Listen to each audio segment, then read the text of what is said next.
মেয়েটার সাথে আমার শারীরিক সম্পর্ক ছিল। বেশ সহজভাবেই কথাটা বলল মৃন্ময়। এরপর বেশ কিছুক্ষণ পিনপতন নীরবতা চলল। নীরবতা কাটিয়ে তুলল মৃন্ময়, বলল, চুপ করে আছেন যে? প্রিয়া এতক্ষণ অন্যদিকে মুখ করে বসেছিল, এবার মৃন্ময়ের দিকে তাকিয়ে বলল, কি বলবো? আপনার অদ্ভুত লাগছে না? বুঝতে পারছি না। দেখেন, আমি জানি আপনার খারাপ লাগছে, আর খারাপ লাগাটাও অস্বাভাবিক কিছু নয়। কয়েকদিন পরেই আপনার আমার বিয়ে। সেখানে আপনি এখন শুনছেন হবু বরের অন্য কোনো মেয়ের সাথে ফিজিক্যাল রিলেশন ছিল। আমি চাইলে হয়তো লুকাতে পারতাম, কিন্তু লুকাইনি, কারণ আমি চাইনি আপনাই মিথ্যা বলে ঠকাতে। প্রিয়া বেশ কিছুক্ষণ চুপ করে ভাবতে লাগলো। আসলেই তো, কিন্তু আমার খারাপ লাগছে না কেন? আবার ভালোও লাগছে না। অন্য কোনো সময় হলে হয়তো দেখা যেত আমার মৃন্ময়কে ওয়াশিং মেশিনে ধুয়ে দিতাম, কিন্তু এখন আমার কোনো অনুভূতিই হচ্ছে না। আমার কি বলা উচিত আমি সেটাও বুঝতে পারছি না। মৃন্ময় বলল, অনেক ভালোবাসতাম মেয়েটাকে। ওর নাম ছিল রিমি। আমার 1 ইয়ার জুনিয়র ছিল। কোন এক বৃষ্টির সময় দেখে ভালো লেগে যায়, এরপর প্রণয়, তারপর ভালোবাসা। এরপর এক সময় ফিজিক্যালি জড়িয়ে যায় দুজনে। আমি ওকে কোনো জোর করিনি, দুজনের ইচ্ছাতেই হয়েছিল। মৃন্ময়ের কথাগুলো শুনে বেশ অস্বস্তি হচ্ছিল প্রিয়ার, তাই প্রসঙ্গটা পাল্টে বলল, আমার খুব খারাপ লাগছে। আপনার আর কিছু বলার না থাকলে আমি বাড়িতে যেতাম। খুব বেশি খারাপ লাগছে? ওই একটু আর কি। চলুন, আমি আপনাকে বাড়িতে পৌঁছে দেই। ধন্যবাদ, আমি একাই যেতে পারবো। বেশ, তবে আমার বলা কথাগুলোর উত্তর আমি এখনই চাচ্ছি না। আপনি আগে সময় নিয়ে ভাবুন, তারপর উত্তর দিন। যদি সবকিছু জেনেও মনে হয় বিয়ে করার জন্য আমি আপনার জন্য পারফেক্ট, তাহলে বিয়েটা হবে। আর যদি মেনে নিতে না পারেন, তাহলে জোর করে বিয়ে করব না। প্রিয়া কিছু বলল না, উল্টো পথে হাঁটা শুরু করলো। বেশ অস্বস্তি লাগছে, কিন্তু কেন এমন হচ্ছে বুঝতে পারছে না। মৃন্ময় বড়লোক বাবার ছেলে, বাড়িতে বাবা মা আর মৃন্ময় থাকে। বড় 2 বোনের বিয়ে হয়ে গিয়েছে। প্রিয়া মধ্যবিত্ত পরিবারের মেয়ে। বাড়িতে মা, 2 ভাই ভাবি আর প্রিয়া থাকে। বড় বোনের বিয়ে হয়ে গিয়েছে। প্রিয়া সবার ছোট। মৃন্ময়ের বাবার বড় বিজনেস আছে, সেটা দেখাশোনা করে মৃন্ময়। আর প্রিয়া অনার্স প্রথম বর্ষে পড়ে, প্লাস একটা স্কুলে জব করে। বাসায় যেতেই মায়ের সাথে দেখা হয় প্রিয়ার। তিনি প্রিয়ার গালে হাত রেখে চুমু দিয়ে বলল, কেমন দেখলি ছেলেটাকে? ভালো। পছন্দ হয়েছে তোর? তোমাদের পছন্দই আমার পছন্দ। প্রিয়া রুমে চলে গেল। ফ্রেশ হয়ে বিছানায় গা এলিয়ে দিল। হাজার চেষ্টা করেও ঘুম আসছে না। ঘুমও এখন স্বার্থপর হয়ে গিয়েছে। যে ঘুম আগে প্রিয়ার পিছুই ছাড়তো না, সেই ঘুম এখন প্রিয়াকে ধরাই দেয় না। সবই সময়ের বিবর্তন। প্রিয়া একটা দীর্ঘশ্বাস ছাড়ল। এরপর উঠে টেবিল থেকে হুমায়ুন আহমেদের আজ হিমুর বিয়ে বইটা নিল। বেশ কয়েকবার পড়ার পরেও ইন্টারেস্ট কমে না। হিমুর চরিত্রটা এখানে সত্যি মুগ্ধকর। বই পড়তে পড়তে কখন সে সন্ধ্যা হয়ে গিয়েছে খেয়ালই করেনি। মাগরিবের আজান শেষ হতেই প্রিয়া অজু করে নামাজ পড়ে নেয়। এরপর আবার বিছানায় গিয়ে পা গুটিয়ে বসে থাকে। মনটা আনচান করছে। কেন করছে এমন বোধগম্য হয় না প্রিয়ার। ফোনের রিংটোনে ধ্যান ভাঙে। নাম্বারটা সেভ করা নয়, কিন্তু পরিচিত মৃন্ময়ের নাম্বার। কলটা কেটে যায়। দ্বিতীয়বার রিং হতেই প্রিয়া রিসিভ করে সালাম দেয়। আসসালামু আলাইকুম। ওয়ালাইকুম আসসালাম। কেমন আছেন? আলহামদুলিল্লাহ, আপনি? আলহামদুলিল্লাহ, ভালো আছি। কি করছেন? বসে আছি, আপনি? এই তো ব্যালকনিতে। ও হুম। এরপর আবারও নীরবতা। মৃন্ময় কফির কাপে চুমুক দিয়ে বলল, আপনি কি এরকমই? কিরকম? কেমন যেন চুপচাপ। কি জানি? আপনি জানেন না? না। নিজে কেমন সেটা নিজে জানেন না? না। অদ্ভুত তো। হয়তো নিজেকে এতদিন ভুল জানতাম আর ভুল চিনতাম, তাই এখন সঠিক কোনটা জানি না। ঠিক বুঝলাম না। কিছু না। ওকে, আচ্ছা, কিছু ভাবলেন? কোন বিষয়ে? আজকে বিকালে বলা কথাগুলোর ব্যাপারে। ভাবার কিছু নেই। কেন? সব কিছুরই কি প্রশ্ন হয়? তা নয়, তবু এত বড় একটা বিষয়ে আপনার ভাবা উচিত। ভাবি। তাহলে আমি উত্তরটা কি ধরে নিব? হ্যাঁ। কি হ্যাঁ? উত্তরটা হ্যাঁ। তাহলে আমার অতীত নিয়ে আপনার কোনো সমস্যা নেই? না, মা বলে প্রতিটা মানুষের উচিত অতীত থেকে শিক্ষা নেওয়া, কিন্তু অতীত আঁকড়ে ধরে বেঁচে থাকা নেহাতি বোকামি। আপনার মা ঠিকই বলে। ইভেন আমি মনে করি সন্তানদের মঙ্গলের জন্য প্রতিটা বাবা মায়ের উপদেশই সঠিক। জি। তো বিয়েটা কি বাবা মায়ের ইচ্ছাতেই করতেছেন? জি। আমায় আপনার ভালো লেগেছে? আপনাকে আমার পরিবারের পছন্দ হয়েছে। সংসার তো আপনি করবেন, আপনার কোনো মতামত নেই? আমার মনে হয় আমি নিজে থেকে সবসময় ভুল সিদ্ধান্ত নিই। এমন মনে হওয়ার কারণ? আমার অতীত। আপনার অতীত আছে? প্রতিটা মানুষেরই অতীত থাকে। আপনারটা কি জানতে পারি? পুরনো ক্ষত জাগিয়ে তুলতে ইচ্ছে করছে না। ঠিক আছে। কথা বলা শেষ করে প্রিয়া মায়ের রুমে গেল। মা তখন বিছানা ছাড়ছিল। প্রিয়াকে দেখে বলল, কিছু বলবি? আমার কষ্ট হচ্ছে মা। মা তাড়াতাড়ি প্রিয়াকে নিজের কাছে এনে বুকে জড়িয়ে নিলেন। প্রিয়া কান্না করেই বলল, এইভাবে জড়িয়ে ধরো না মা, আমার অনেক কষ্ট হয়, আমার আরো কষ্ট হয়। তোকে না কতবার বলেছি অতীত নিয়ে ভাববি না? আমি কি করব মা, অতীত যে আমার পিছু ছাড়ছে না। অতীত ভুলে যা মা, সবাই অন্যায়ের শাস্তি পায়। প্রিয়া কিছু বলছে না, কেঁদেই যাচ্ছে। প্রিয়াকে বিছানার উপরে বসিয়ে শাড়ির আঁচল দিয়ে মা চোখ মুছিয়ে দিল। বলল, মিনময় ছেলেটা অনেক ভালো, কত ভালো পরিবারের ছেলে দেখেছিস? অনেক সুখী থাকবি তুই। এমন পরিবার আর ছেলে সচরাচর পাওয়া যায় না।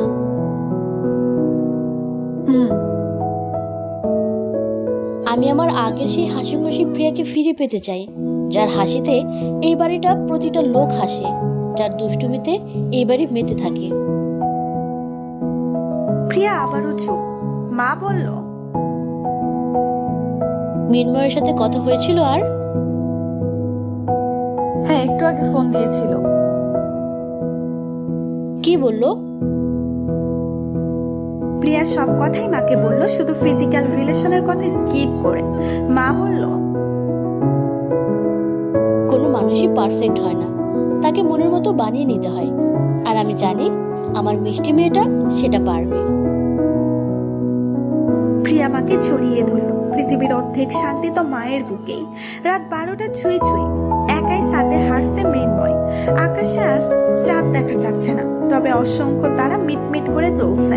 সাদের রেলিং এর সাথে হেলান দিয়ে দাঁড়ায় মৃন্ময়। আকাশের দিকে তাকিয়ে ভাবতে থাকে প্রিয়ার কথা, আর আনমনেই বলে, মেয়েটা এমন অদ্ভুত কেন?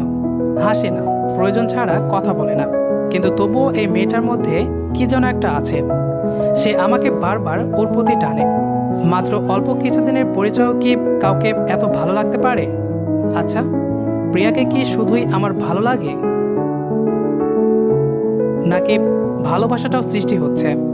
তাহলে রিমিকে কি আমি ভালোবাসি না?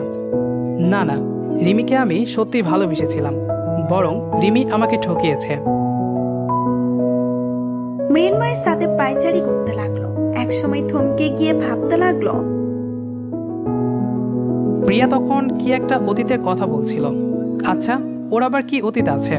ওরও কি আমার মতো ফিজিক্যাল রিলেশন ছিল? ছি, না, কি ভাবছি? আচ্ছা, যদি থেকে থাকে? হাজারটা প্রশ্ন মৃন্ময়ের মাথায় ঘুরপাক খাচ্ছে। ইচ্ছে করছে একবার ফোন দিয়ে জিজ্ঞেস করতে, আবার পরক্ষণেই মনে হলো সামনাসামনি জিজ্ঞেস করবে। অবাধ্য মনটা তবুও কি যেন চাচ্ছে। মৃন্ময় নিজের গালে এক আঙুল দিয়ে টোকা দিয়ে ভাবতে লাগলো, প্রিয়ার ভয়েসটা শুনতে ইচ্ছে করছে। 19-20 না ভেবে ফোন দিয়ে দিল।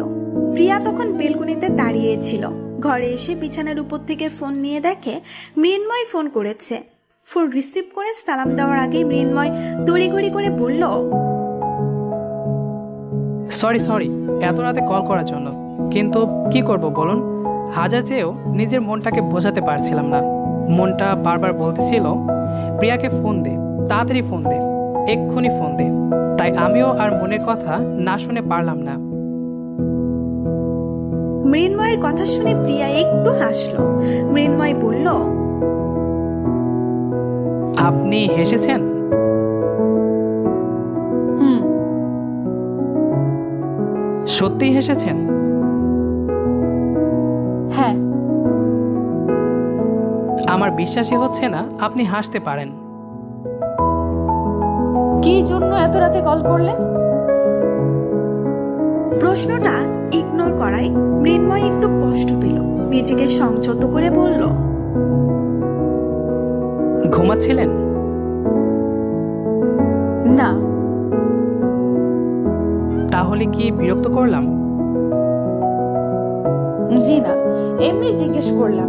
আমি ভাবলাম কিছু বলার জন্য হয়তো ফোন দিয়েছেন। কত কিছুই তো বলতে চাই, শুধু অধিকারটা নেই। কিছু বলার জন্য অধিকারও লাগে? লাগে তো। এত রাতে কল করেছি, সেটাই তো অধিকারের বাহিরে হয়ে গিয়েছে। সব দোষ এই বেহায়া মনটার। আপনার কণ্ঠ শোনার জন্য আকুল হয়ে গিয়েছিল। তখন প্রিয়া ধুম করে একটা প্রশ্ন করে বসলো, আমি আপনার কে? মৃন্ময় ওপাশ থেকে কিছু বলতে যাবে, তখনই প্রিয়ার ফোন সুইচ অফ হয়ে গেল। এটা অস্বাভাবিক নয়, প্রিয়ার ফোন খুব একটা প্রয়োজন হয়নি, তাই চার্জও দেওয়া হয় না বেশ কয়েকদিন। ফোন চার্জে দিয়ে প্রিয়া শুয়ে পড়ে। ওইদিকে মৃন্ময় ফোনে ট্রাই করেই যাচ্ছে, কিন্তু প্রতিবারই অসহ্যকর একটা কথা মহিলা কণ্ঠে শুনতে হচ্ছে, আপনার কাঙ্ক্ষিত নম্বরটিতে এই মুহূর্তে সংযোগ দেওয়া সম্ভব হচ্ছে না, কিছুক্ষণ পর আবার চেষ্টা করুন, ধন্যবাদ। হুট করেই মৃন্ময়ের প্রশ্নের কথা মনে পড়ে আর রিপিট করে বলে, আমি আপনার কে? সকাল সকাল প্রিয়া ফ্রেশ হয়ে স্কুলে চলে যায়। 2টা ক্লাস নিয়ে বের হতেই মৃন্ময় ফোন দেয়। হ্যালো, আসসালামু আলাইকুম।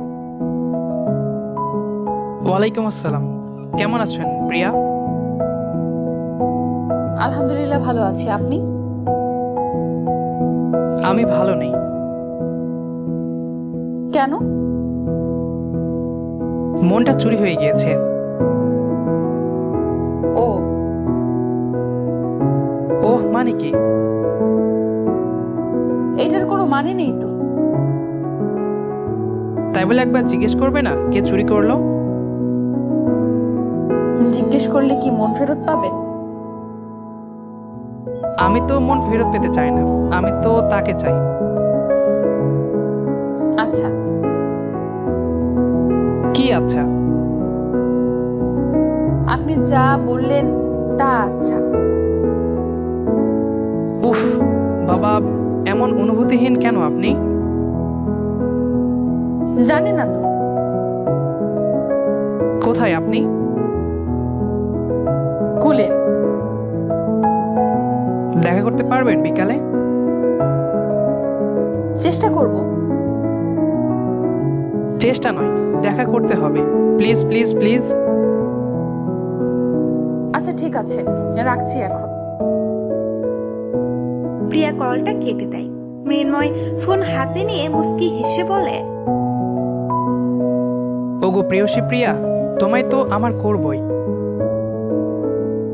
বিকেলের দিকে প্রিয়া মৃন্ময়ের সাথে দেখা করে। প্রাইভেট কারের সাথে হেলান দিয়ে দাঁড়িয়েছিল। প্রিয়াকে দেখেই এগিয়ে আসলো, এক পলক তাকিয়ে বলল, আপনি কি স্কুল থেকে সোজা এখানে এসেছেন? হ্যাঁ। গাড়িতে বসো, এসি অন করে দেই। না। কেন? দম বন্ধ হয়ে আসে আমার। মানে কি? কঠিন কিছু বললাম নাকি? আমার প্রকৃতির বাতাসই ভালো লাগে। আপনি এত সাদাসিধা? তাই মনে হলো?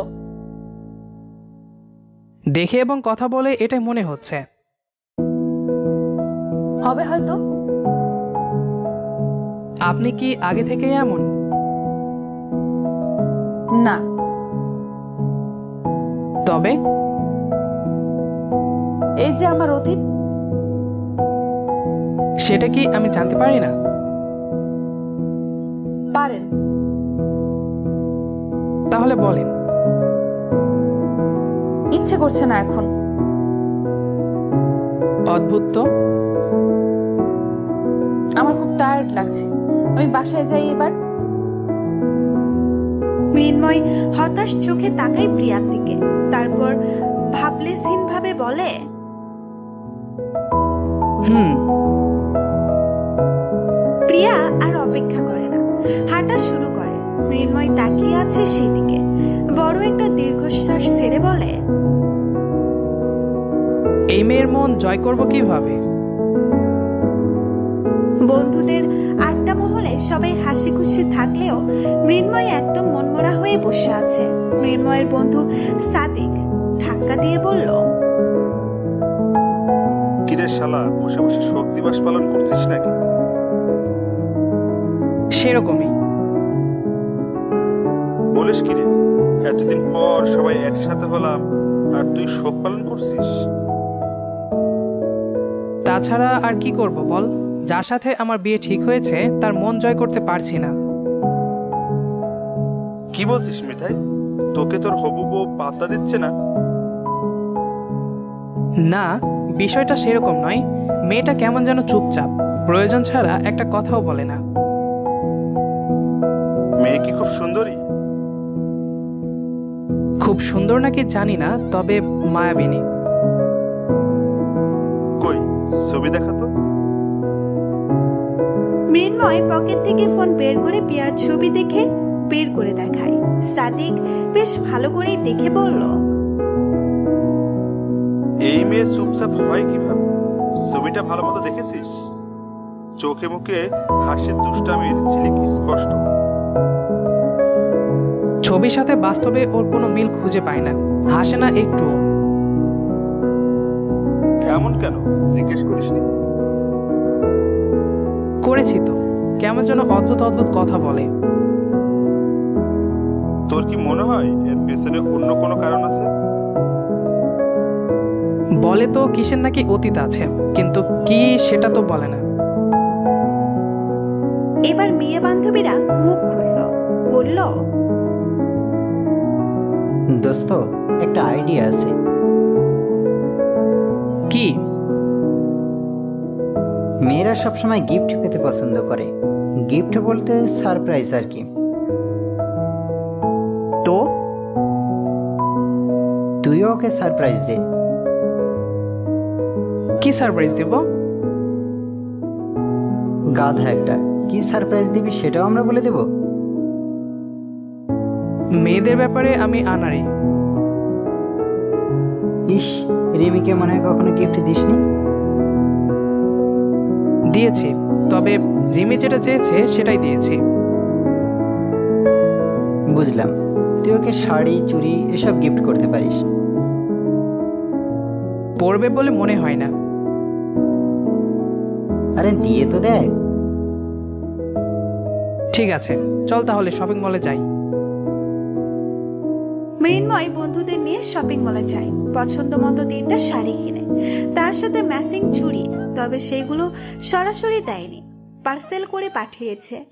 একদিন পরে প্রিয়ার বাসায় পার্সেল পৌঁছে যায়। পার্সেল পেয়ে বেশ অবাক হয় প্রিয়া। নামহীন গিফট আবার কি করে হয়? কার গিফট কার কাছে এসেছে? প্যাকেট খুলে প্রিয়া থম মেরে বসে থাকে। শাড়ি চুড়ি এসব কার? সাথে একটা চিরকুট, তাতে লেখা, ওগো প্রেয়সী, সামান্য গিফট তোমার জন্য।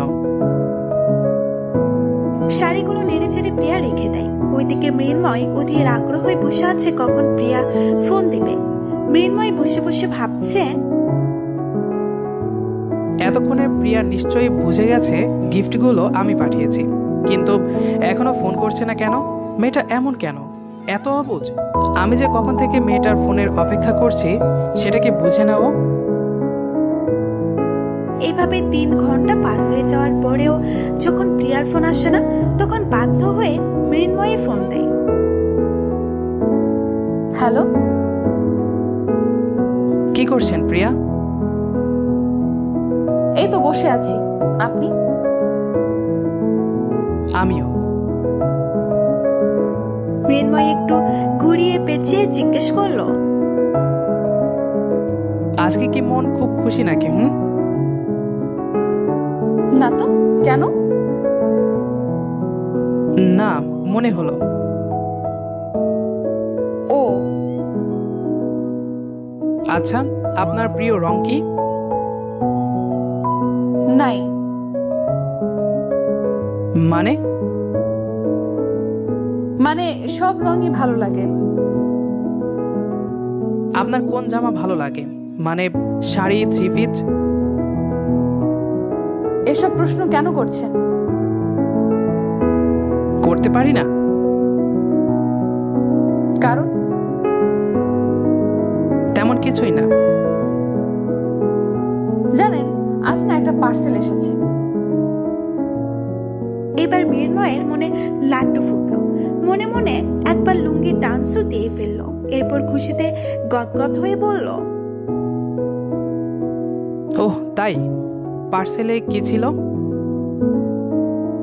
শাড়ি আর চুড়ি। কে পাঠিয়েছে? কি জানি কোন পাগলে পাঠিয়েছে। এবার মৃন্ময়ের হাসি মাখা মুখটা ফ্যাকাশে হয়ে গেল।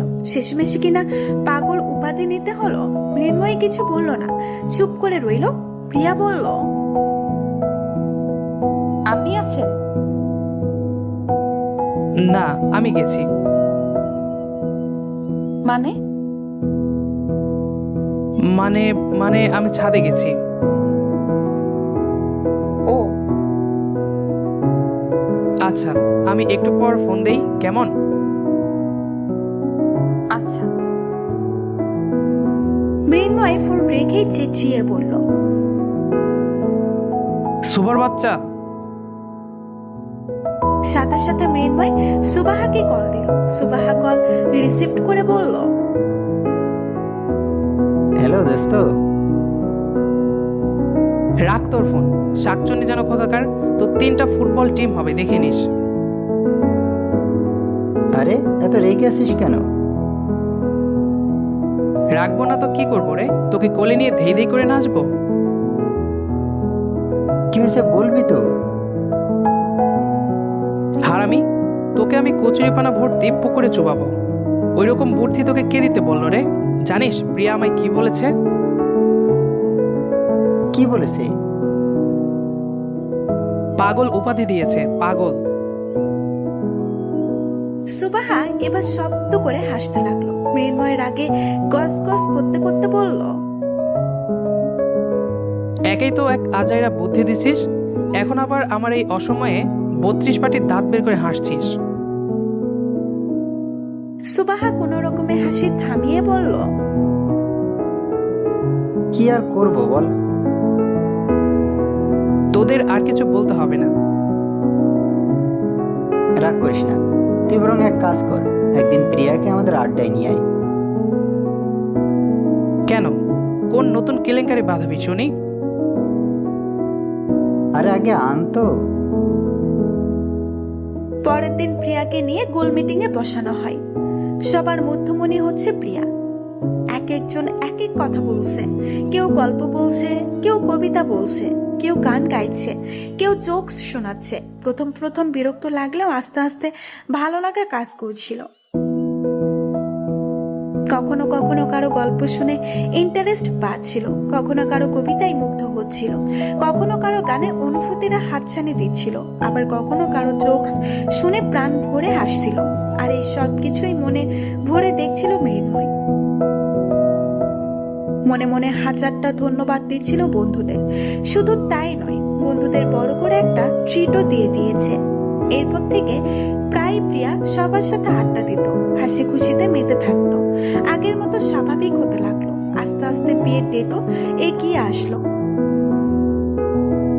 না চাইতেও এক ভালো লাগার অনুভূতি ছুঁয়ে যাচ্ছিল দুইজনের মনে। আগামীকাল গায়ে হলুদ। প্রিয়া আজ মৃন্ময়ের দেওয়ার একটা শাড়ি পরেছে, ম্যাচিং করে চুড়ি পরেছে। আজ মৃন্ময়কে সারপ্রাইজ দিবে, কিন্তু মৃন্ময়ের বাড়িতে গিয়ে প্রিয়া নিজেই সারপ্রাইজড হয়ে যায়। পায়ের নিচ থেকে মাটি সরে যাচ্ছিল, বিশ্বাসই হচ্ছিল না এটা হতে পারে। প্রিয়া চুপ করে দাঁড়িয়ে আছে। একদিন বাদেই যার সাথে বিয়ে, তাকে অন্য একটা মেয়ের সাথে এভাবে দেখা সত্যিই কষ্টকর। মৃন্ময়কে একটা মেয়ে জড়িয়ে ধরে আছে, শুধু তাই নয়, মেয়েটা কাঁদছে। মৃন্ময় প্রিয়াকে দেখে মেয়েটাকে এক প্রকার জোর করে ছাড়িয়ে দিল। মেয়েটা তবুও মৃন্ময়ের হাত ধরে কাঁদছিল। মৃন্ময় হাত ছাড়িয়ে নিয়ে প্রিয়ার কাছে আসলো।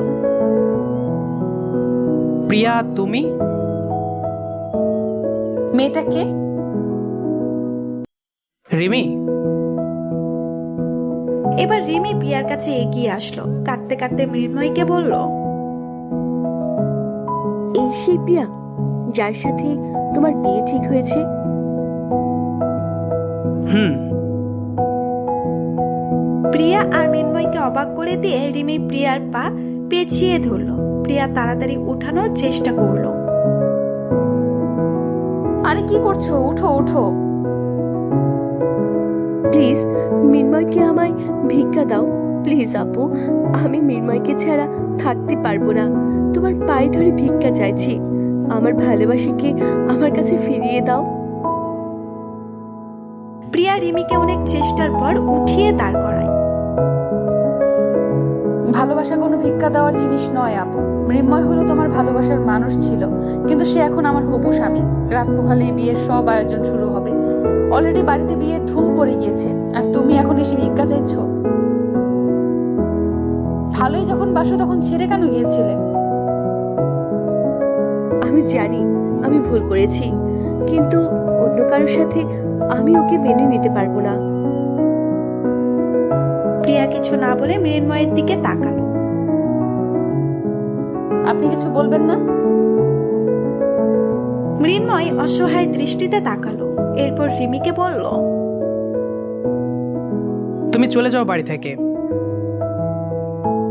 মৃন্ময় অন্য রুমে গিয়ে দরজা নক করে দিল। প্রিয়া আর এক মুহূর্তও অপেক্ষা করলো না, বাড়ি থেকে বেরিয়ে গেল। রিক্সা চলছে আপন গতিতে। প্রিয়ার খুব কষ্ট হচ্ছে, সাথে ভয়। কি করা উচিত প্রিয়ার? বাড়িতে চাপার পর বেশ কয়েকবার ফোন দেয় মৃন্ময়কে, কিন্তু রিসিভ করে না। রাতে মৃন্ময় নিজের ফোন দেয়, কিন্তু ছন্ন ছাড়া কথাবার্তা, মনোযোগ নেই। মোট কথা আগের থেকে চেঞ্জ। হয়তো কষ্ট থেকে এমন হচ্ছে। গায়ে হলুদের দিন। গাঢ় হলুদ একটা কাপড় পরেছে প্রিয়া। মাথায়, গলায়, হাতে, কোমরে ফুল, খোপায় ফুল গোছানো। অদ্ভুত সুন্দর আর আনন্দ প্রিয়ার মা প্রিয়ার কপালে চুমু খেয়ে বলল, কারো নজর না লাগুক আমার মেয়ের দিকে। উত্তরে প্রিয়া মিষ্টি একটা হাসি দিল। কিছুক্ষণ পরে গায়ে হলুদের অনুষ্ঠান শুরু হবে। মৃন্ময় ফোন দেয় এর মধ্যে। প্রিয়া রিসিভ করতেই মৃন্ময় বলল, কোথায় তুমি? বাসায়। কেন? তোমার বাড়ির পেছনে আসো তো একটু। কেন? কোনো প্রশ্ন নয়, প্লিজ একা এসো আর তাড়াতাড়ি আসো। আচ্ছা, দেখছি। প্রিয়া আশেপাশে ভালো করে দেখে নিল। এরপর লুকিয়ে লুকিয়ে বাড়ির পেছনে গেল। হালকা আবছা আলোয় প্রিয়াকে এভাবে দেখে মৃন্ময়ের বুকে মোচড় দিয়ে উঠল। মৃন্ময়কে দেখে প্রিয়া একটি মিষ্টি হাসি দিল। মৃন্ময় প্রিয়ার কাছে এসে হাত ধরে বলল, আমায় ক্ষমা করে দিও প্রিয়া। মানে কিসের ক্ষমা? আমি পারলাম না। কি পারবেন না? আমি রিমিকে ফিরিয়ে দিতে পারলাম না প্রিয়া। এসব কি বলছেন আপনি? জানি তোমার কষ্ট হচ্ছে, কিন্তু তোমায় বিয়ে করলে এর চেয়েও বেশি কষ্ট পাবে রিমি। আমি রিমিকে কষ্ট দিতে পারবো না প্রিয়া। প্রিয়ার চোখে পানি টলমল করছে। পানিগুলো উপচে পড়তে চাইছে। গলাটা ধরে এসেছে। কথা বলতে গিয়েও কথা বের হচ্ছে না গলা থেকে। অনেক কষ্টে বলল, আমাকে ঠিকই ঠকাতে পারলেন, তাই না? মৃন্ময় এবার প্রিয়ার পায়ে ধরল। আমায় ক্ষমা করে দাও প্রিয়া, প্লিজ। আমি জানি ক্ষমাযোগ্য হয়তো আমি না। আমি তোমার পায়ে ধরছি, প্লিজ। এবার আর প্রিয়ার চোখের পানিগুলো আটকাতে পারল না। দু গাল বেয়ে টপ টপ করে পানি পড়ছে। আমার পা ছাড়ুন। আমায় ক্ষমা করে দাও প্লিজ। প্রিয়ার ডান হাত হলুদ কাচের ঝুড়ি ছিল। পাশেই পেয়ারা গাছটার সাথে প্রিয়া জোর হাতে বাড়ি দিল। সাথে সাথে কাচের চুড়িগুলো ভেঙে গেল। কয়েকটা কাচের টুকরো হাতেও ঢুকেছে। যে হাতে হলুদের স্পর্শ পাওয়ার কথা, সেই হাত এখন লাল রক্তে রক্তাক্ত। মৃন্ময় প্রিয়ার পা ছেড়ে উঠে দাঁড়ায়। প্রিয়ার হাত ধরে বলে, এটা কি করলে তুমি? প্রিয়া কাঁদতে কাঁদতেই বলল, আমার হাত ছাড়েন। না, ছাড়বো না। কোন অধিকারে আপনি আমার হাত ধরেন? আপনার কিসের অধিকার আমার উপর? আমার তো নিজেরই ঘৃণা হচ্ছে যে আমি অন্য একটা মেয়ের ভালোবাসাকে নিজের ভালোবেসে বিয়ে করতে চাচ্ছিলাম। মৃন্ময় প্রিয়ার কোমর চেপে ধরে কাছে এনে বলল, নিজের ক্ষতি করা এগুলো কোন ধরনের পাগলামি? প্রিয়া মৃন্ময়কে জোরে ধাক্কা দিয়ে বলল, একদম টাচ করবেন না আমায়। কিসের পাগলামি, তাই না? আমার অবস্থাটা বুঝতে পারছেন আপনি? আজ আমার গায়ে হলুদ হওয়ার কথা ছিল, আর সেখানে এখন বিয়েটাই হবে না। জানেন এটা কতটা অপমান আমার পরিবারের জন্য, কতটা লজ্জাজনক একটা মেয়ের জন্য। প্রিয়া কাঁদতে কাঁদতে মাটিতে বসে পড়ে। বলল, সবচেয়ে বড় কথা, এটা কতটা কষ্টকর আমার জন্য জানেন সেটা আপনি? কেন এসেছিলেন আমার জীবনে? আমি তো যাইনি আপনার জীবনে, জোর করিনি কখনো, পায়ে ধরেও আনিনি আমার জীবনে। তাহলে কেন এসেছিলেন বলেন? কেন এসেছিলেন? আমায় ঠকাতে, ঠকিয়ে সুখী হবেন তো আপনি? মৃন্ময় প্রিয়াকে ধরে দাঁড় করায়। প্লিজ এমন করো না। মৃন্ময় কিছু বলল না। প্রিয়া চলে যাবার সময় পেছন থেকে হাত ধরলো। প্রিয়া হাত ছাড়িয়ে নিল। দুই হাত জোর করে বলল, দয়া করে এইভাবে কখনো কাউকে ঠকিয়েন না। ভালো থাকবেন রিমিকে নিয়ে। মৃন্ময়কে আর কিছু বলতে না দিয়ে প্রিয়া দৌড়ে বাসায় চলে গেল। বাড়িতে ঢুকেই বড় ভাবির সাথে দেখা হয়। ভাবি বলল,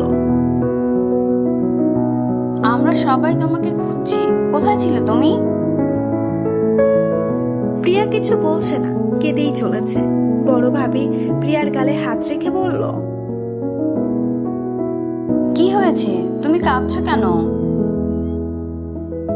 প্রিয়া কিছু না বলে সব চেয়ার টেবিল ফুল সব ছড়িয়ে ছিটিয়ে ফেলে দিল। প্রিয়ার দুই ভাই ভাবি আব্বু দুলা ভাই মা সবাই দৌড়ে আসলো। বাকি আত্মীয় স্বজন পাড়া পড়শি সকলের চারপাশে জড়ো হয়ে গেল। সবাই জিজ্ঞাসা করছে কি হয়েছে, কিন্তু প্রিয়া কিছু বলতেই পারছে না। একসময় প্রিয়া সেন্সলেস হয়ে যায়। সবাই ভীষণ চিন্তায় পড়ে যায়, কি থেকে কি হয়ে গেল। প্রিয়ার যখন জ্ঞান ফিরল তখন চোখ মেলে দেখলো মাথার উপর ফ্যানটা সুর সুর শব্দ করে ঘুরছে। পুরো বাড়ি যে নিশ্চুপ সেটা ফ্যানের এই আওয়াজই বলে দিচ্ছে। প্রিয়া শুয়ে থেকে উঠে বসলো। প্রিয়া শোয়া থেকে উঠে বসলো, চারপাশে তাকিয়ে দেখলো সবাই ফ্লোরে বসে আছে। সবার চোখেই পানি আর চিন্তা। মা তো শাড়ির আঁচলে মুখ মুছে কেঁদেই যাচ্ছে। প্রিয়া মাকে ডাক দিল, মা। প্রিয়াকে উঠতে দেখে মা চোখের পানি মুছে নিল। প্রিয়ার কাছে এসে জড়িয়ে ধরলো, দুজনে একসাথে কেঁদে দিল। মা কেঁদে কেঁদে বলল, আমায় ক্ষমা করে দিস রে মা, আমি তোর ভালো করতে গিয়ে তোকে কষ্ট দিয়ে ফেললাম। ভেবেছিলাম বিয়ে হলে তুই সব কষ্ট ভুলে সুখে সংসার করবি, কিন্তু এখন যে আমি নিজেই তোকে কষ্টের সাগরে ফেলে দিলাম মা। প্রিয়া কাঁদতে কাঁদতে হেসকে উঠে গিয়েছে। আমার খুব কষ্ট হচ্ছে মা, খুব কষ্ট হচ্ছে। বারবার কেন আমার সাথেই এমন হয় বলো তো? সবাই কাঁদছে ওদের সাথে। সত্যি কি এই কষ্টটা সহ্য করার মতো? মৃন্ময়ের পরিবারের সবাই প্রিয়ার কাছে এসে ক্ষমা চায়। উত্তরে প্রিয়া বলে, আপনাদের তো কোনো দোষ নেই, আপনারা কেন ক্ষমা চাচ্ছেন? আপনাদের উপর আমার কোনো রাগ নেই। রাতটা এভাবেই কেটে যায়। সকাল হতেই প্রতিবেশীদের আনাগোনা আর কানাকানি শুরু হয়। কিছু মানুষ সান্ত্বনা দেয়, নাকি বুকের কষ্টটা বাড়িয়ে দেয়, বোঝা দেয়। সারাদিন রুমের দরজা বন্ধ করে বসেছিল। সন্ধ্যার দিকে প্রিয়া নিজেই মায়ের কাছে যায়। মা বিছানায় বসে কাঁদছিল। প্রিয়া মায়ের কাছে গিয়ে বলল, মা, কিছু কথা ছিল। প্রিয়াকে দেখে মা তাড়াতাড়ি চোখ মুছে বলল, হ্যাঁ বল। মা, আমি আর এখানে থাকতে চাই না। ভাইয়াকে বলো না অন্য কোথাও বাড়ির ব্যবস্থা করতে। চলো না মা, আমরা এখান থেকে একেবারে চলে যাই। মা প্রিয়াকে বুকে জড়িয়ে কেঁদে দিল। কাঁদতে কাঁদতে বলল, বলবো মা, আজ তোর ভাইয়াকে বলবো। সাথে বসে বসে গান শুনছিল প্রিয়া। ভাবছিল জীবন কি অদ্ভুত গতিতে চলে, সুখ ধরা দিয়েও দেয় না ধরা। সাথে হাঁটতে হাঁটতে রেলিং এর কাছে যায়। আকাশের দিকে তাকিয়ে দেখে আজ চাঁদ উঠেছে, বড় থালার মতো সম্পূর্ণ একটা চাঁদ। প্রিয়া আকাশের দিকে তাকিয়ে বলল, কেমন আছো তুমি আব্বু? তুমি কি আমায় মিস করো না একটু? জানো আব্বু, আমি সত্যি অলক্ষী। না হলে কেন বারবার আমার সাথে এমন হবে বলো তো? আমার অপরাধটা কি? তোমায় খুব মিস করছি আব্বু। একবার তোমায় জড়িয়ে ধরে কাঁদতে ইচ্ছে করছে। তুমি একটি বার আসবে? ও আব্বু বলো না, একটি বার আসবে? নিজে নিজে কথা বলতে বলতে একটা সময় টুকরে কেঁদে ওঠে প্রিয়া। বেশ কিছুক্ষণ পর চোখের পানি মুছে নিয়ে আকাশের দিকে তাকিয়ে বলে, আমি কেন কষ্ট পাচ্ছি? অন্যের জন্য কেন নিজের কষ্ট পাচ্ছি আমি? সাথে পরিবারের মানুষকেও কষ্ট দিচ্ছি। অনেক হয়েছে, আর না। আজ এখন থেকে নিজের কাছে নিজেই প্রমিস করছি, কারোর জন্য আর কষ্ট পাবো না। নিজেকে এভাবে গুটিয়ে রাখবো না, থেমে থাকবো না। আমি সফলতাকে ছিনিয়ে আনবো। 1 মাসের মধ্যেই বাড়ি চেঞ্জ করার সব ব্যবস্থা করে ফেলে প্রিয়ার দুই ভাই। আজ ওরা বাড়ি চেঞ্জ করে নতুন বাড়িতে উঠেছে।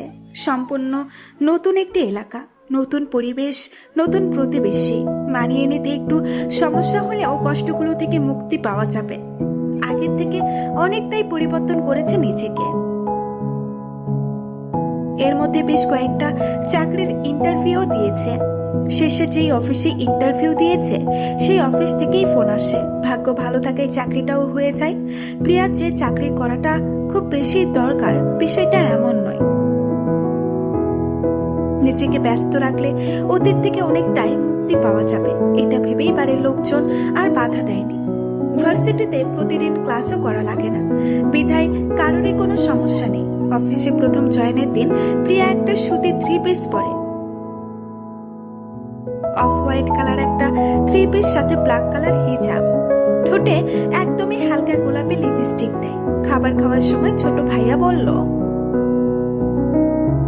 কিরে প্রিয়, তুই লিপস্টিক দিয়ে খাচ্ছিস যে?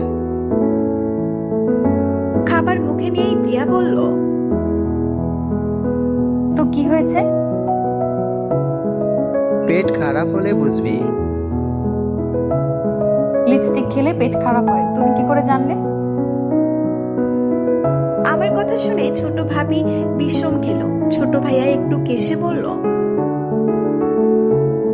জানি না তো, আন্দাজে বললাম আর কি। জানিসই তো লিপস্টিকে কত কেমিক্যাল থাকে। তাছাড়া লিপস্টিক ঠোঁটে দিয়ে খেয়ে লাভ কি? লিপস্টিক তো উঠেই যাবে। উঠলে উঠুক, আমারটা শেষ হলে ভাবিটা দিব না। খাওয়া শেষে প্রিয়া উঠে দাঁড়ায়, মাকে উদ্দেশ্য করে বলে, আমি আসি কেমন? ছোট ভাইয়া ডাক দিয়ে বলল, এদিকে আয় তো প্রিয়। কি হয়েছে? আরে আয় তো। প্রিয়া ছোট ভাইয়ের কাছে গিয়ে বলল,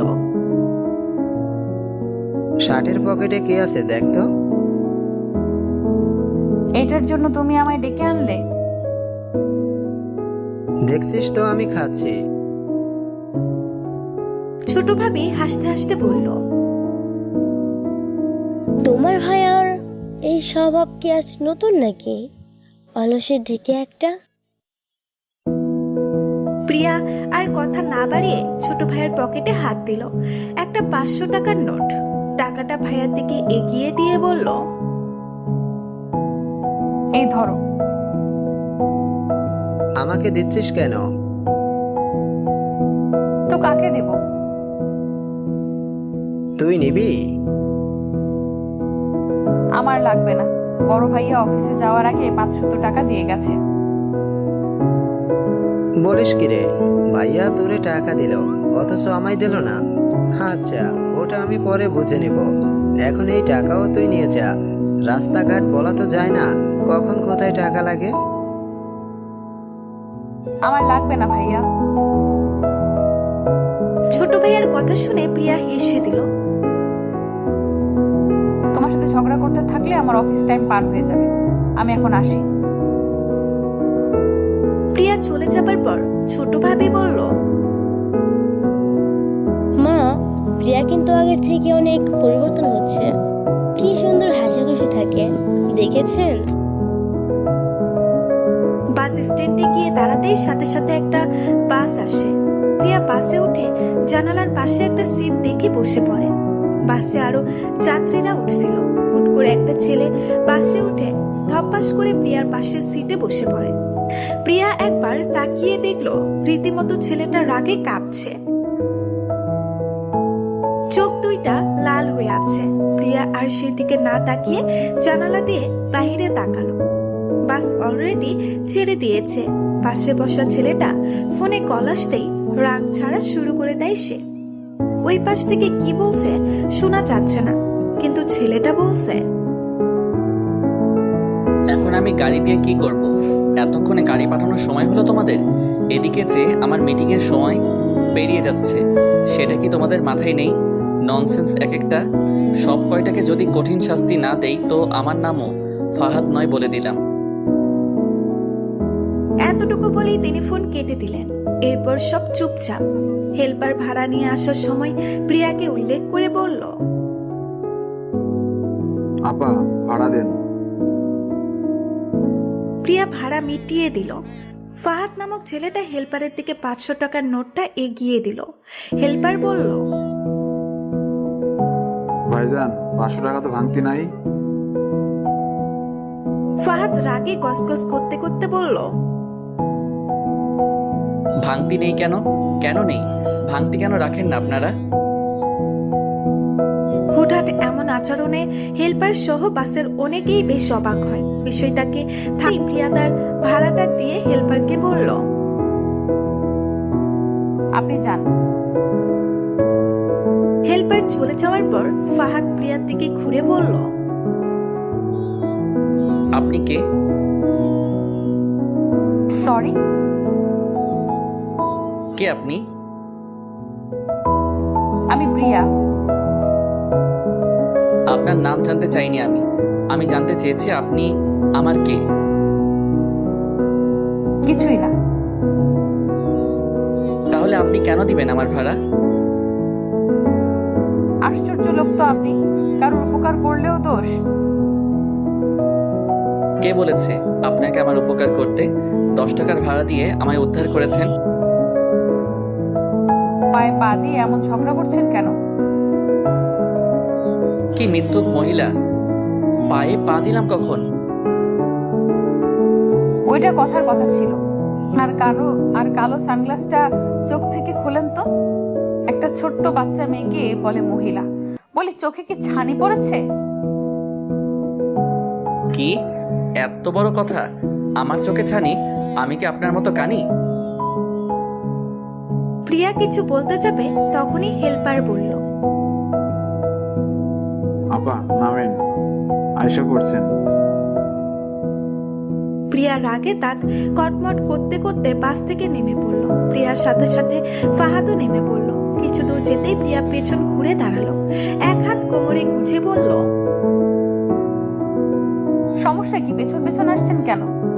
ঝগড়া করে স্বাদ মেটেনি?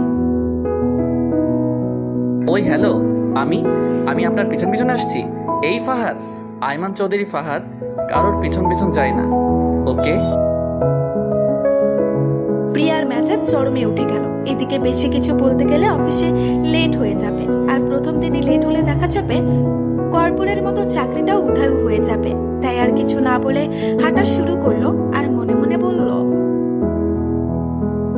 কোথা থেকে যে এই পাগলের উদয় হলো? এত ঝগড়ুটে হয় ছেলেরা।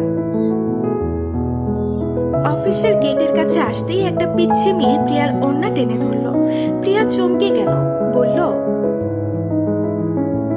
আরে কি করছো? ওড়না ছাড়ো।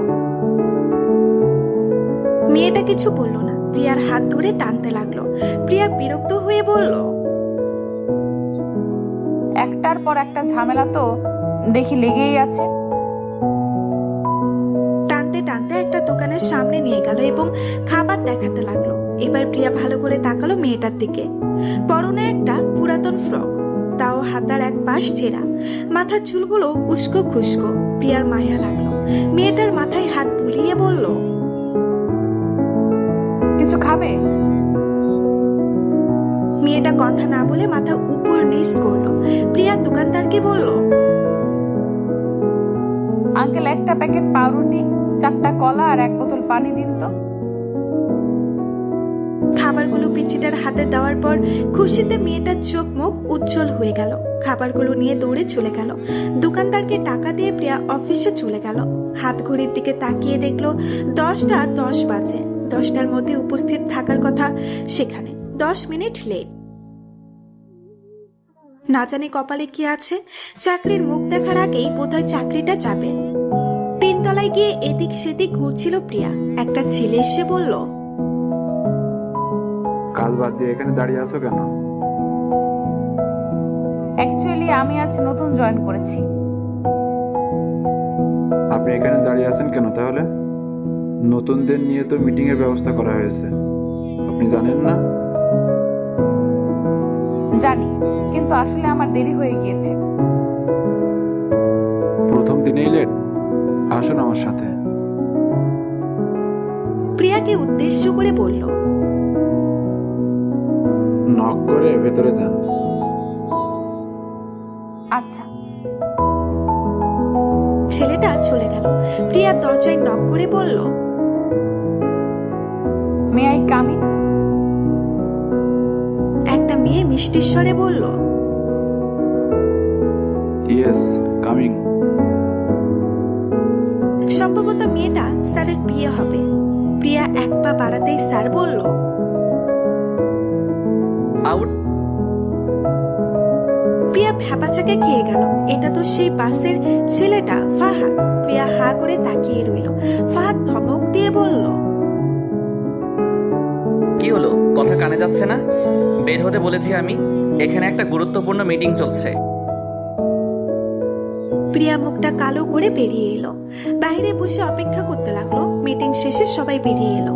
ফাহাদও একবার প্রিয়ার দিকে তাকালো, তারপর তার বিয়েকে বলল, ওনাকে আমার রুমে পাঠিয়ে দাও। আচ্ছা। ফাহাদের কথা মতো প্রিয়াকে পাঠিয়ে দিল তার কেবিনে। প্রিয়া দরজায় নক করে বলল, আসতে পারি স্যার? আসুন আসুন, আপনার জন্যই তো অপেক্ষা করছিলাম লেট লতিফ। প্রিয়া মুখটা মলিন করে ভেতরে প্রবেশ করলো। কয়েক মিনিট নীরবতা চলল। মনে হয় বড় কোনো ঝড়ের পূর্বাভাস হলো। তাই ফাহাদ ধমক দিয়ে বলল, কয়টা বাজে? ফাহাদের ধমকে প্রিয়া কেঁপে উঠল। হাত ঘড়ির দিকে তাকিয়ে বলল, 11:05। হ্যাঁ, কি আপনি কি তোতলা? জি না। প্রথম দিনে অফিসে লেট করে আসলেন, জানেন এর শাস্তি কি দিতে পারি আমি? না। জানেন না? না। কেন জানেন না? আজব তো, আপনি কি শাস্তি দেবেন সেটা আমি কি করে বলবো? আমার মুখে মুখে তর্ক? আমি আপনার বস হই, বস। উদ্ধার করেছেন আমায় বস হই। মুখে তো একটুখানিও মধু নেই, আবার চেঁচিয়ে বলে বস হই, বস। Out, get out. হ্যাঁ, যাচ্ছি। এখানে বসে থাকতে আসিনি আমি। প্রিয়া চলে যাওয়ার সময় পেছন থেকে আবার ফাহাদ ডাক দিল, দাঁড়ান। প্রিয়া ঘুরে দাঁড়িয়ে বলল, জি। ফাহাদ চেয়ার ছেড়ে উঠে এসে প্রিয়ার হাতে 10 টাকার নোট ধরিয়ে দিয়ে বলল, এই যে আপনার 10 টাকা। আয়মান চৌধুরী ফাহাদ কারো কাছে ঋণ থাকে না। প্রিয়া রাগে গসগস করতে করতে বেরিয়ে এলো।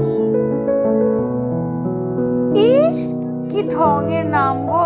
সেটা আবার ঢং করে বারবার রিপিট করা লাগে। এমন বসে কি কপালে জুটতে হলো আমার? কিভাবে সহ্য করে? 5টার দিকে অফিস ছুটি হয়ে যায়। সবার সাথে সাথে প্রিয়াও বের হয়ে আসে। বাইরে এসে ফাহাদের মুখোমুখি হয়। প্রিয়া অন্যদিকে মুখ ঘুরিয়ে নেয়, আর ফাহাদ গম্ভীর হয়ে গাড়িতে উঠে চলে যায়। বাড়িতে এসে প্রিয়া ফ্যান ছেড়ে বিছানায় শুয়ে পড়ে। মা রুমে এসে বলল, কি রে, এসে শুয়ে পড়লি যে? ক্লান্ত লাগছে মা। যা ফ্রেশ হয়ে আয়। একটু পর যাই মা। না, এখনই যাবে, ওর তাড়াতাড়ি। প্রিয়া উঠে ফ্রেশ হতে চলে যায়। ততক্ষণে মা কফি বানিয়ে আনে। প্রিয়া তোয়ালা দিয়ে মুখ মুছতে মুছতে ওয়াশরুম থেকে বেরিয়ে আসে। কফির মগটা এগিয়ে দিয়ে মা বলল, অফিসের প্রথম দিন কেমন কাটলো? অফিসের কথা মনে হতেই প্রিয়ার মেজাজটা খারাপ হয়ে গেল। কিন্তু এসব মা বা ভাইরা কেউ জানলে কখনোই এই চাকরিটা করতে দিবে না, এটা প্রিয়া ভালো করেই জানে। আর অতীত থেকে মুক্তি পাওয়ার জন্য প্রিয়ার ব্যস্ত থাকাটা খুব জরুরি। বস রাগী তো কি হয়েছে, হোক রাগী, তার সাথে ঠিক মতো কথা বললেই হয়। সে রেগে যায় এমন কাজ করবে না। বাস হয়ে গেল। চাকরি করতে করতে একটা অভিজ্ঞতাও হয়ে যাবে। তখন ভালো কোনো চাকরি পেলে এটা ছেড়ে দিবে। মনে মনে এসব ছক কষে নিচ্ছিল প্রিয়া। মা হালকা ধাক্কা দিয়ে বলল, কি রে, কোথায় হারিয়ে গেলি? হ্যাঁ, হারাইনি তো। জিজ্ঞেস করলাম কেমন কাটলো আজকের দিন। প্রিয়া কফির মগে চুমুক দিয়ে বলল, ভালো। ভালো মতো কাজ করবি। আচ্ছা। মাগরিবের নামাজ পড়ে প্রিয়া শটাং হয়ে বিছানায় শুয়ে পড়ে। কখন সে ঘুমিয়ে পড়ে, কারো হাতের ঠান্ডা স্পর্শে প্রিয়ার ঘুম ভেঙে যায়। চোখ মেলে দেখে ছোট ভাইয়া ভেজা হাত দিয়ে প্রিয়ার 2 গাল চেপে ধরেছে। প্রিয়া হাত সরিয়ে দিয়ে বলে, এটা কি হলো? ঘুম ভাঙানো হলো? এখনো ঘুমাচ্ছিস তুই? ঘুমাবে না তো কি করব? ওর তাড়াতাড়ি, সবাই তোর জন্য অপেক্ষা করছে। কেন? কেন আবার কি? খাওয়ার জন্য। আমি খাবো না। তুই খাবি, তোর ভাইও খাবে। তাহলে ভাই খাক, আমি খাবো না। খাবি না? না না না। ওকে। ছোট ভাইয়া প্রিয়াকে কোলে করে ডাইনিং রুমে নিয়ে গেল। প্রিয়া চেঁচামেচি করতে করতে হাত পা ছোড়াছুড়ি করতে লাগলো। ছোট ভাইয়া বলল, খবরদার পিউ, এমন করলে কিন্তু ঠাস করে ফ্লোরে ফেলে দিব। ছোট ভাইয়া প্রিয়াকে চেয়ারে বসিয়ে দিল। প্রিয়া কাঁদো কাঁদো স্বরে বলল, আমার ঘুম তোমাদের কারো সহ্য হয় না, আমি জানি তো। প্রিয়া চেঁচিয়ে বলল, মা, তোমার এই বাদর 2 ছেলেকে কিছু বলবা নাকি আমি 2টার ঘাড় মটকাবো বলো? ছোট ভাইয়া বলল, সে কি রে প্রিয়, তুই রাক্ষসী নাকি? মা। এবার বড় ভাবি বলল, কি শুরু করলে তোমরা? রাগাচ্ছ কেন ওকে? প্রিয়া ভাত নিয়ে যাবে তখন ছোট ভাইয়া বলল, তুই না বললি তুই খাবি না? প্রিয়া দাঁত কটমট করে বলল, তো আমি এখানে এখন নৃত্য করব? না বোন, বাতাসে কখন উড়ে যাবি কে জানে। কচু। 2 ভাই মিলে প্রিয়াকে খাইয়ে দিল। ছোট ভাবি বিছানা ঠিক করে দিল, মশারি টাঙিয়ে দিল। বড় ভাবি প্রিয়া চুলে বেনি করে দিল। রুমের দরজা লাগিয়ে দিয়ে আয়নার সামনে দাঁড়িয়ে ভাবতে লাগলো, পরিবারের প্রতিটা মানুষই আমাকে কতটা ভালোবাসে, অথচ আমি যাদের ভালোবাসি তাদের কাছে প্রতারিত হই। আমার পরিবারের মতো কেউ আমায় কখনো বুঝবে না আর ভালোবাসতে পারবে না। আল্লাহ, তুমি আমার পরিবারকে এইভাবে হাসি খুশি রেখো, ভালো রেখো। প্রিয়া শান্তির একটা ঘুম দিল। সকালে উঠে ফ্রেশ হয়ে খেয়ে অফিসে চলে গেল। আজ পাক্কা 30 মিনিট আগে অফিসে পৌঁছে গেল। অফিসে গিয়েই খেলো এক ধাক্কা। বিড়বিড় করে বলল,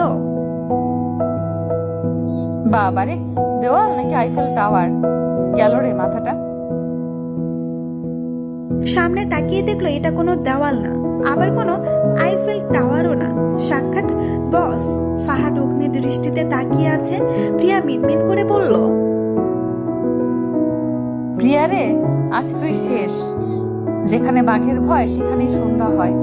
এর থেকে যদি আমি 3 তলা থেকে নিচে পড়ে যেতাম তাও ভালো ছিল, নয়তো কোলার খসায় পা পিছলে ফ্লোরে পড়ে কোমর ভাঙতাম তাও ভালো ছিল।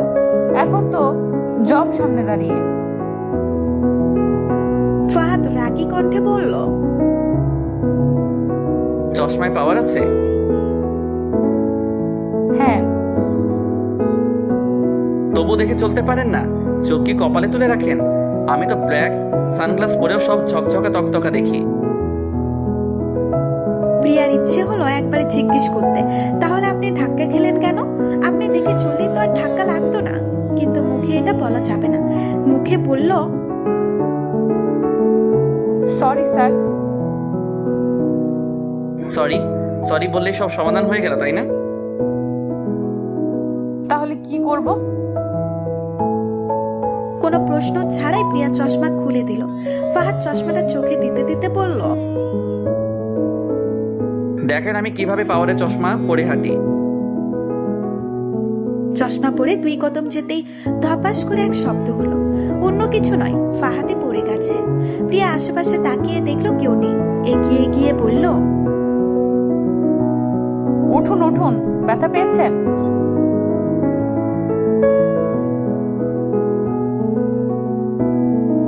ইস রে, সবাই কেমন উঁচু নিচু লাগছিল আর তাই ধপাস করে পড়ে গেলাম। প্রিয়া মিটমিট করে হাসতে লাগলো।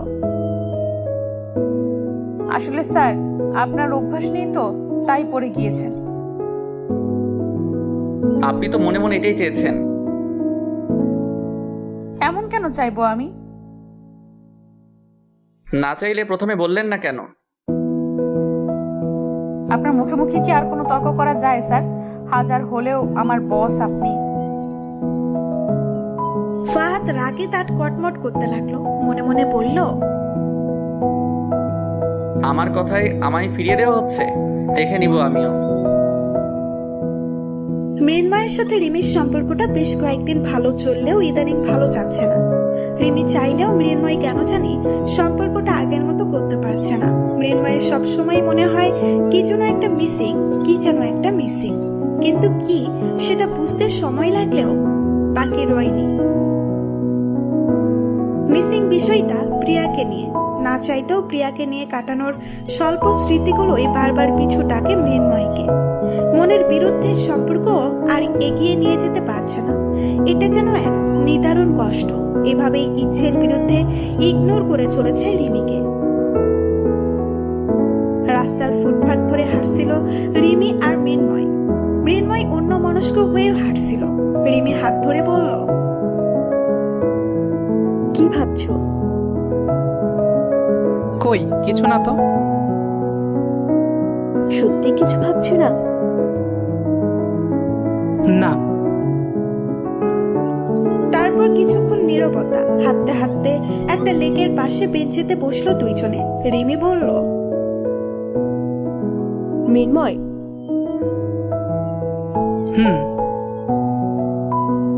একটা জিনিস খেয়াল করেছো? কি?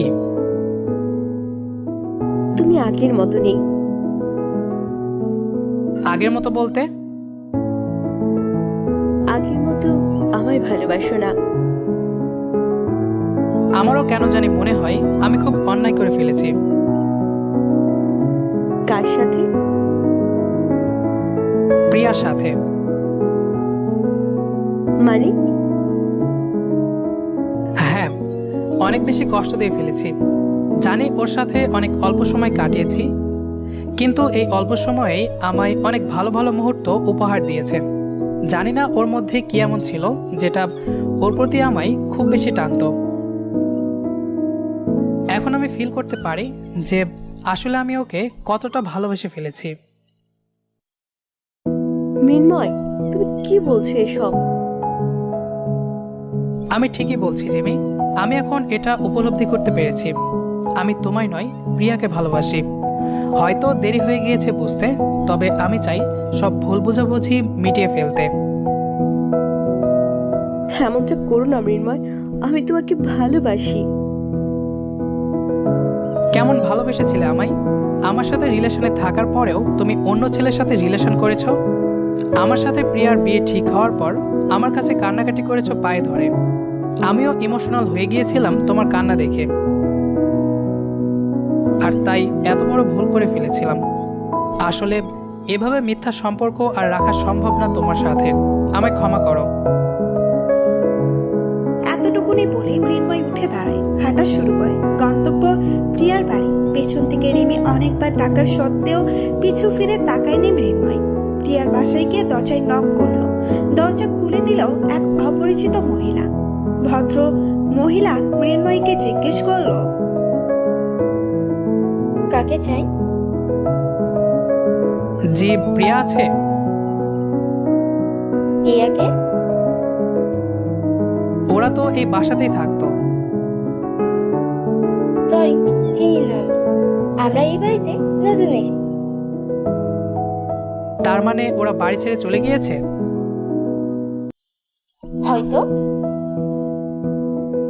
আচ্ছা ঠিক আছে, ধন্যবাদ। মৃন্ময় বাড়ি থেকে বেরিয়ে এলো। ভাবতে লাগলো এই অল্প সময়ে বাড়িও চেঞ্জ করে ফেললো। এখন কার থেকে প্রিয়ার খবর নেবে? বাড়ির সামনে মস্ত বড় একটা মাঠ আছে। বিভিন্ন খেলাধুলা কিংবা সাংস্কৃতিক অনুষ্ঠান এখানেই হয়। বিকেলের দিকে ছোট ছোট বাচ্চারা খেলাধুলা করে। এদের মধ্যে একজনকে চিনে মৃন্ময়। প্রিয়ার সাথে একদিন কথা বলতে দেখেছিল। মৃন্ময় ছেলেটিকে ডেকে বলল, এই পিচ্চি প্রিয়া কোথায় বলতে পারবে? মৃন্ময় পিচ্চিটার মাথায় হাত বুলিয়ে বলল, আচ্ছা। অচেনা এক ভয়ে মৃন্ময়ের বুকে মোচড় দিয়ে উঠল। তবে কি মৃন্ময় হারিয়ে ফেলল প্রিয়াকে? মৃন্ময় ফোন বের করে প্রিয়ার নাম্বার খুঁজতে লাগলো, কিন্তু পেল না। হুট করে মনে হলো রিমি প্রিয়ার সব ছবি নাম্বার ডিলিট করে দিয়েছিল। নিজের উপর নিজেরই রাগ হচ্ছিল মৃন্ময়। ফেসবুকে গিয়ে দেখলো আইডিও ডিঅ্যাক্টিভ। খুঁজে বের করার সব পথ বন্ধ করে দিয়েছে প্রিয়া। অফিস টাইমগুলো এখন ভালোই কাটে প্রিয়ার। আগে খুব বেশি বিরক্ত লাগতো, এখন নতুন নতুন ফ্রেন্ড হয়েছে, কাজ করে, এদের সাথে সময় কাটিয়ে দিব্যি চলে যাচ্ছে সময়। কিন্তু বাসের মুখোমুখি হলেই ঝগড়া হবেই। সেই প্রথম দিনের রাগ এখনো পর্যন্ত ছাড়ে বস। প্রিয়া শুধু মনে মনে বলে, চান্দু, একবার শুধু ভালো একটা চাকরি পাই, আপনার অফিসকে সালাম দিয়ে বিদায় হব। লাঞ্চ টাইমে ক্যান্টিনে যাচ্ছিল প্রিয়া। হঠাৎই সামনে পড়ে বস, তার বিয়ের সাথে হেসে কথা বলছে। প্রিয়া সেখানে থমকে দাঁড়িয়ে ভাবতে থাকে, এই গোমরা মুখ আবার হাসতেও পারে? হ্যাঁ পারে তো, সবার সাথে হাসতে পারে, শুধু আমার সাথেই ঘ্যান ঘ্যান করবে। না জানি কোন জন্মের শত্রুতা তার সাথে। এর মধ্যে ফাহাদের সাথে প্রিয়া চোখাচোখি হয়ে যায়। প্রিয়া দ্রুত চোখ সরিয়ে নিয়ে ক্যান্টিনে চলে যায়। সবাই খাবার খাচ্ছে। প্রিয়া গিয়ে পৃথার পাশে বসলো। অফিসে একমাত্র পৃথার সাথে প্রিয়ার সবচেয়ে ভালো সম্পর্ক। পৃথা মুস্কি হেসে বলল, লেট হলো কেন সুন্দরী? ওই একটু হয়ে গেল আর। একসাথে লাঞ্চ করার সময় আশেপাশের কলিগদের কথা কানে ভেসে আসছিল। আলোচনার টপিক হচ্ছে ফাহাদ। এক একজন এক এক কথা বলছে। কেউই বলছে বস কত হ্যান্ডসাম, কত কিউট। আরেকজন বলছে দেখ কি গার্লফ্রেন্ডও হয়তো আছে। আরেকজন বলছে এইভাবে বলিস না, কষ্ট লাগে। সবার কথা শুনে প্রিয়া এটাই ভেবে পায় না ওই মানুষটার মধ্যে এমন কি আছে যে সব মেয়ে তাকে নিয়ে এমন মাতামাতি করছে। বিরক্তিকর একটা লোক। রাত 8টায় অফিসে ছুটি হয়ে যায়। ফাহাদ গাড়ি নিয়ে গেটের কাছে যেতেই প্রিয়াকে দেখতে পায়। পেছন থেকে বলে, এই যে চশমিশ লেট লতিফ। প্রিয়া দাঁত কটমট করতে করতে তাকায়। ওই একটা দিনের মার্শাল প্রতিটা মুহূর্তে দিতে হচ্ছে প্রিয়া। প্রিয়া বিড়বিড় করে বলল, কোন কুলক্ষণে যে তার সাথে প্রথম সেদিন দেখা হলো, কিছু বললেন? জি না, সব সময় কি আপনি লেট লতিফ? সবাই চলে গিয়েছে অথচ আপনি এখনো যাননি। পৃথার জন্য অপেক্ষা করছিলাম স্যার। কোথায় সে? ওই তো আসতেছে। ওকে, সাবধানে যাবেন, রাতে চোখে দেখেন তো। প্রিয়ার মেজাজ এবার বিগড়ে যায়। মাছের কাঁটার মতো গলায় আটকে আছে। ইচ্ছে থাকলেও তুলে ফেলতে পারছে না। ফাহাদ বিশ্বজয়ের মুস্কি হেসে বলল, আসি। প্রিয়া স্পট স্বরে বলে ফেলল, আপনি গেলেই আমি বাঁচি শালা। তখনই দুম করে ফাহাদ গাড়ি থামিয়ে দিল। প্রিয়া চান তখন চাই চাই অবস্থা। না জানি কথাটা শুনে ফেলেছে। ফাহাদ গাড়ি থেকে নেমে প্রিয়ার সামনে দাঁড়ালো। চোখ থেকে সানগ্লাসটা খুলে পরিষ্কার করতে করতে প্রিয়াকে বলল, দোলা ভাই চলেন বাড়ি যাই। ফাহাদের এমন কথায় আকাশ থেকে মনে হয় মাটিতে পড়ল প্রিয়া। এই দিক ওই দিক তাকিয়ে বলল, কাকে বলতেছেন স্যার? আপনাকেই বলতেছি দোলা ভাই। কি যাতা বলতেছেন? কে কার দুলা ভাই? কে আবার? আপনি আমার দোলা ভাই। আমি আপনার দুলা ভাই হতে যাব কেন আজব? ফাহাদ এবার ধমক দিয়ে বলল, তাহলে আমায় শালা বললেন কেন? প্রিয়া একটু চমকে গেল। তুতলাতে তুতলাতে বলল, কখন বললাম? কখন বললাম তাই না? আমি স্পষ্ট শুনেছি আপনি আমাকে শালা বলেছেন। আপনি ভুল শুনেছেন স্যার। কি কি বললেন আপনি? আমি ভুল শুনেছি? দ্যাটস মিন্স আমি বয়রা? এই আইমান চৌধুরী ফাহাদকে বয়রা বলা? প্রিয়া মিনমিন করে বলল, শুরু হয়েছে তার নাম নিয়ে মহাভারতকে শুদ্ধ করা। মুখে বলল, এমা ছি ছি, আমি আপনাকে বয়রা বলবো? এত সাহস আছে নাকি আমার? ফাহাদ এবার সানগ্লাসটা চোখে পড়তে পড়তে বলল, হ্যাঁ, এটা সবসময় মাথায় রাখবেন। সেই তো, কোথায় হাতি আর কোথায় হরিণ? ওয়েট ওয়েট, কে হাতি আর কে হরিণ? কেন স্যার, আপনি হাতি আর আমি হরিণ? স্টুপিড লেডি, আমায় দেখে হাতি মনে হলো আপনার? প্রিয়া মনে মনে বলল, হরিণ তো দেখতে তাও সুন্দর আছে, আপনাকে তো আমার গন্ডার মনে হয়। ফাহাদ চেঁচিয়ে বলল, চুপ করে আছেন কেন? পরিস্থিতি সামাল দিতে প্রিয়া কাঁদো কাঁদো স্বরে বলল,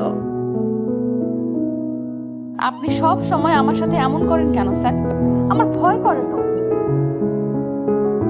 এই এই চুপ, রাস্তাঘাটে একদম কান্নাকাটি করবেন না।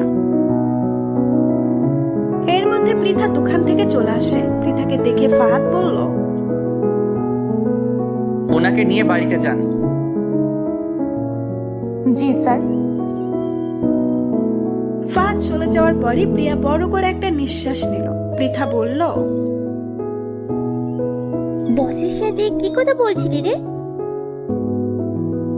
কথা বললাম কই, ঝগড়া করছিলাম। কি বলিস, স্যার ঝগড়া করে? কেন রে, তোদের কি মনে হয় তোদের বস দুধে ধোয়া তুলসী পাতা? এক নাম্বারের একটা বচ্চা, প্রথম দিন থেকেই জীবনটা তেজপাতা বানিয়ে খাচ্ছে। পৃথা দুষ্টুমি করে বলল, সবসময় বস তোর সাথে কেন ঝগড়া করে বলতো? ভালোবাসার পূর্ব লক্ষণ নয় তো? প্রিয়ার মুখের বর্ণ পাল্টে যায় এবার। আনমনা হয়ে বলে, ভালোবাসা বলতে কোনো শব্দ নেই আমার জীবনে। লেট হয়ে যাচ্ছে, বাড়ি ফিরতে হবে। চল।